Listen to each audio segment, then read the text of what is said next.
For 30 days, I trained like Baki Hanma, not like a bodybuilder, not like a fitness influencer, but like a fighter whose body is built for pure violence. And after watching hundreds of anime edits, real fighter workouts, underground training clips, and experimenting on my own body, I realized something brutal. Most people in the gym are training to look strong. Fighters train to become dangerous. That's why some skinny dude can walk into a room and still look terrifying without even flexing.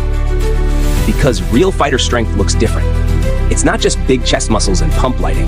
It's explosive power, bone-crushing endurance, control over every inch of your body.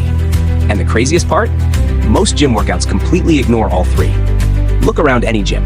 People slam weights around, bounce the bar on bench press, do half reps, scroll TikTok between sets, then go home thinking they trained hard. But their bodies still move like NPCs. No speed, no stamina, no balance, no aggression, no athleticism. They look strong standing still, but the second movement starts, everything falls apart. That's when I realized why anime physiques like Baki's feel different. It's not just muscle size, it's how the muscle is built. Dense, explosive, functional, like every fiber was forged in combat. So I asked myself one question. If I only had 30 days to transform my body into a fighter's body, what would I actually do? No fancy machines, no fake influencer workouts, no useless isolation spam, just raw training. Day one was humbling. I thought I was strong because I could do decent reps in the gym. Then I tried training like a fighter. Push-ups with explosive intent, sprint intervals, grip training until my forearms cramped, slow controlled squats that made my legs shake like they were about to snap. My lungs were destroyed in under 20 minutes. And that's when it hit me. Fighter training isn't about surviving the workout. It's about teaching your body to stay dangerous while exhausted. The first thing I changed was how I approached push-ups. Most people do push-ups just to finish reps. Fighters use them to build force. So instead of rushing, every rep became explosive. I lowered slowly, paused at the bottom, then exploded upward like I was trying to launch myself off the floor. The chest burn was insane, but even crazier was how fast my shoulders and triceps started feeling more alive. Not just bigger, sharper, more reactive. Then came pull-ups. Probably one of the most important exercises if you want that anime fighter upper body. Wide back, thick forearms, dense arms. But there was one rule: no swinging, no cheating, full control. Every rep started from a dead hang. Pull up hard, hold at the top, lower slowly. The goal wasn't just muscle growth anymore. It was body control. That's what gives fighters that unnatural movement. Their bodies obey instantly. But the real nightmare was the legs. Most people skip legs because they only care about mirror muscles. Fighters know the truth. Your power comes from the ground. Weak legs mean weak movement, weak punches, weak balance, weak everything. So for this challenge, I trained legs like my life depended on it. Deep squats, jump squats, lunges, sprint work, wall sits until my soul left my body. And after only a week, I could already feel the difference in how I moved. Faster steps, better posture, more stability. My body didn't feel heavy anymore. It felt loaded. And then came the most underrated body part of all: the neck. Almost nobody trains neck seriously. But fighters?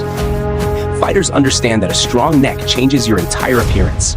It makes your upper body look powerful even with clothes on. It gives you that intimidating silhouette. And more importantly, it protects you. So every training session ended with neck work. Neck curls, neck bridges, resistance holds. Slowly, my neck started feeling thicker and stronger. And suddenly, my entire physique looked different. But nothing shocked me more than forearm training. If you've ever looked at fighters, wrestlers, or anime characters like Baki, one thing stands out instantly. Their forearms look inhuman. Thick veins, dense muscle, pure strength.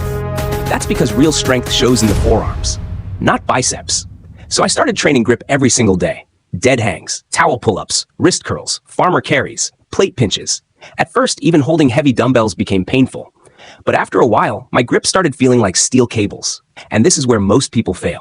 They train muscles separately instead of training the body as one weapon. Fighters don't just build chest day, back day, arm day.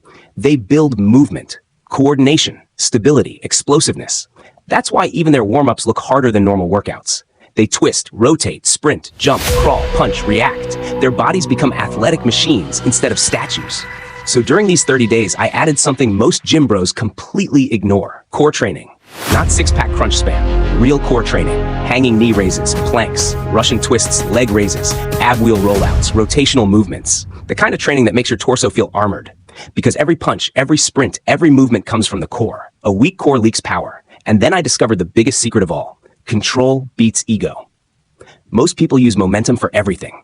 swinging weights, fast sloppy reps, zero tension.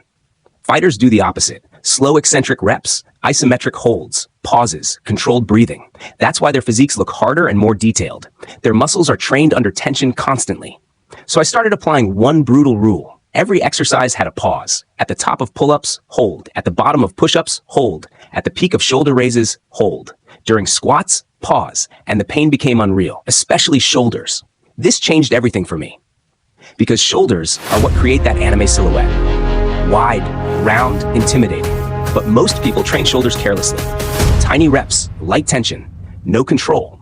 Fighters train shoulders for endurance and explosiveness. So every shoulder movement became torture. Lateral raises with holds, pike push-ups, handstand holds against walls, shoulder presses with controlled negatives. My delts felt like they were on fire every workout. And after around 2 weeks, something weird started happening. My body wasn't just changing visually. I started moving differently. Walking felt lighter, posture became sharper, reaction speed improved, even my confidence changed. That's the difference between aesthetic training and combat style training. One changes appearance, the other changes presence. But I still had one huge problem: endurance. Because no matter how muscular you are, if your stamina is trash, your body becomes useless under pressure. Fighters know this better than anyone.